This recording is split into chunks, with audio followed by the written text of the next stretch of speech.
Hi everybody, I'm Ryan. Today we're going to talk about mono white initiative slash hate bear in vintage and how to sideboard with it. We're going to look at how to sideboard against the top 10 most popular decks in vintage. Some of them sort of like each other, so there might be some like sideboards. But hopefully you can then take the information we gather from how to sideboard against those top 10 decks to be able to like kind of teach yourself how to sideboard against other decks. So let's just jump into it.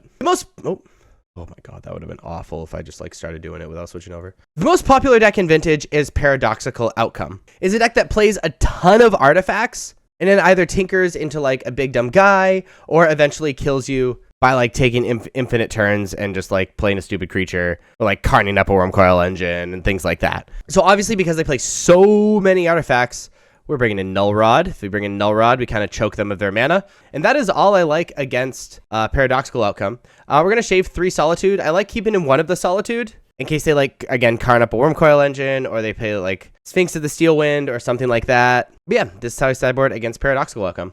The second most popular deck in vintage is sort of like Paradoxical Outcome, but it's Blue Tinker.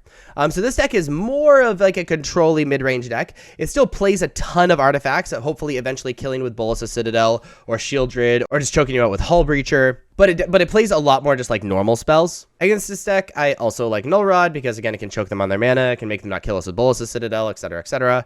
However, I don't think the Shieldred or Hull Breacher are like reasons to bring in Swords of Plowshares. Like I'd rather just like keep my aggro, but I'm going to keep in all my Solitudes. That being said, they have plenty of mana. An Anointed Peacekeeper is only fine against the deck. I'd rather have the rest of my stuff and be able to just like put on the aggro, destroy their artifacts, make it so they can't go nuts, you know, etc., etc. So this is how I like sideboarding against the 4-color Tinker deck. The third most popular deck in vintage is the Mirror Match. In the Mirror Match, we're going to be bringing in Swords of Plowshares. Oh, I butchered it. Oh, no. Okay. We're bringing in Swords of Plowshares. And we're going to be bringing in Archon of Absolution. I know there's an argument for Tabernacle. I actually don't like Tabernacle in the Mirror Match because like we just have so much mana that Tabernacle really doesn't do anything. So, you know, I leave Tabernacle in the sideboard for this matchup. This matchup, there are a few cards that don't do anything. Anointed Peacekeeper is like not great. Having something have like attacks to cast early on in the game, even if you get to see their hand, like isn't that big of a deal unless they keep very specific hands because this deck just has access to so much mana and it's not stopping any activations or anything. So I like shaving Anointed Peacekeeper, and I'm not a big fan of Lauren. Yeah, I can take out a Chrome Mox, but I'd rather have all these other cards, especially like Archon of Absolution on the play or Thalia on the play, can really neuter what our opponents is doing with not having access to all of this mana. So it's how I sideboard in the Mirror Match. The fourth most popular deck in vintage is the Prison Shops deck. Against Prison Shops, obviously Null Rod is insane, and that's all we're bringing in. And similar to the other artifact deck we've talked about, I'm not a big fan of Solitude, but the rest of our deck is just great against Prison Shops. You know, and we're going to leave in a Solitude because it does have targets. We just don't really care about the targets too much. So this is how we sideboard against Prison Shops. What you'll notice as we learn how to sideboard with this deck is like there's very specific things in our sideboard for very specific decks that really neuter these decks. But also there's like a core of our deck that we nearly never side out. And each card in our deck is for very specific strategies. And so it's often like a pretty clean board. That being said, the fifth most popular deck is Doomsday. Against Doomsday, I don't like sideboarding. We are just going to keep our main deck. There's no cards in our sideboard that we actually like against Doomsday, unless they're doing like a weird like instant speed reanimator situation with Thassa's Oracle. You know, we're just going to keep our main deck and just rock it. The sixth most popular deck is Dredge. Obviously against Dredge, Leyline of the Void is insane and really is kind of the end-all be-all of the matchup. We're also going to be bringing in Containment Priest because it can stop things like, you know, Prize Amalgam and Narcomoeba and stuff like that from coming back from the graveyard. I'm not a big fan of having a ton of spot removal. I think Solitude is good enough, but they don't really cast spells besides Force of Will. I like cutting Chancellor of the Annex. It's like, it's kind of rare that it's very, very good. You just have to be aware of Force of Will. And I'd rather like mulligan really heavily to one of these cards, not rely on a lot of other stuff. But unfortunately, Lauren kind of just does nothing. So we're going to cut the Laurens, which means we bring in 1 Swords of Plowshares. So this high sideboard against Dredge. The seventh most popular deck is my favorite deck, is Squee Hollowvine. Against Squee Hollowvine, Tabernacle is so good. Tabernacle, the Squee deck, like not being able to produce mana to speak of besides Wasteland and Strip Mine.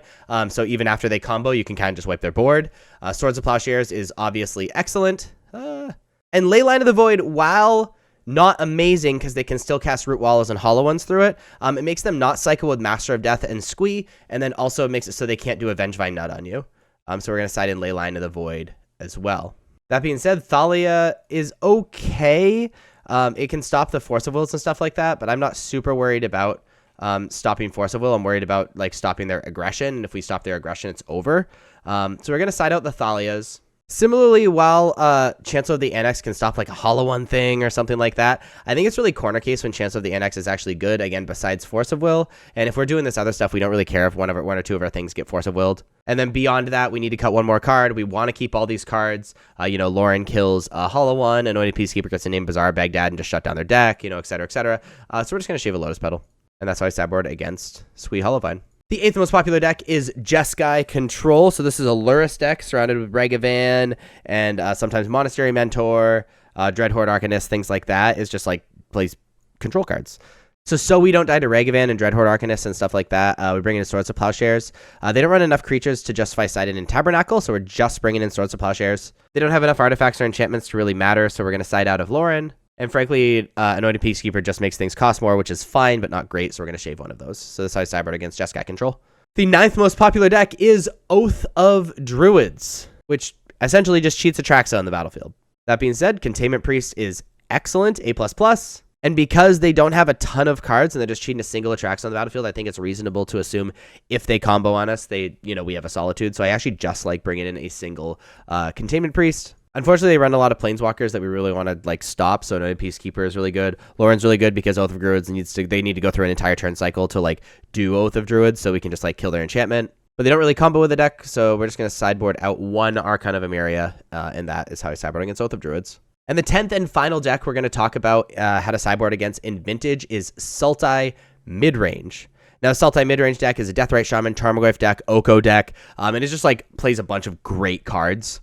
Against this deck, we're bringing in Swords of Plowshares, so they can't Deathrite Shaman us or do Outland Liberator or whatever. And we're going to take out Lauren because there are no artifacts or enchantments that we're super duper worried about. I like Anointed Peacekeeper for Oko, so I actually like just shaving a Lotus Petal. Besides that, Lotus Petal is kind of an extra mana thing, and I love the rest of these cards against Sultai Midrange. This is how I sideboard against that deck. So if you liked this video and want to see more sideboard guides for all formats, please be sure to like and subscribe. Check me out on social medias. Links are above me and in the description. And check me out on Twitch. I stream there most nights. Again, links are above me and in the description. Thank you so much for watching. I'll see you next time. Bye-bye.